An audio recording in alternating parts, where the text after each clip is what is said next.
సింహరాశి వారికి 2 గ్రహాలు యోగిస్తున్నాయి. ఏకాదశంలో గురువు, 6లో కుజుడు. మనోబలంతో మీ బాధ్యతలను మీరు సకాలంలో మొదలుపెట్టండి.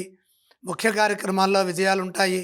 ఎప్పటి పనులప్పుడే పూర్తి చేసుకోవాలి. ఏకాగ్రతతో చేసే ఆలోచనలు కార్యరూపాన్ని ఇస్తాయి. కాలం మిశ్రమంగా ఉన్నది కాబట్టి పరిస్థితులకు తగ్గట్టుగా ముందుకు సాగండి. నిరంతర సాధన మేలు చేస్తుంది. లక్ష్యాలకు తగ్గట్టుగా ప్రణాళికలు సిద్ధం చేసి పని చేయాలి. ఉద్యోగంలో ఆత్మవిశ్వాసాన్ని ప్రదర్శించాలి. గంభీరంగా వ్యవహరించండి. దేనికి తొందరపడవద్దు. శాంతంగా నిర్ణయాలు తీసుకొని వాటిని అమలు చేయండి. కొన్ని సందర్భాల్లో మేలు చేయబోతే కీడు ఎదురవుతుంది కాబట్టి ఉచిత అనుచితాలను అర్థం చేసుకుంటూ వ్యవహరించాలి. సాంకేతిక లోపం ఏర్పడకుండా సున్నితంగా ప్రవర్తించాలి. ధర్మ మార్గంలో చేసే కృషి మేలు చేస్తుంది. సత్యనిష్ట శక్తినిస్తుంది. సమాజంలో గౌరవం పెరుగుతుంది. ఇదే విధంగా వ్యాపారంలో కూడా ఇబ్బందులు నష్టాలు రాకుండా పరిస్థితులకు తగ్గట్టుగా ప్రణాళికలు సిద్ధం చేసి పనిచేయడం ద్వారా లాభాలు సాధించవచ్చు.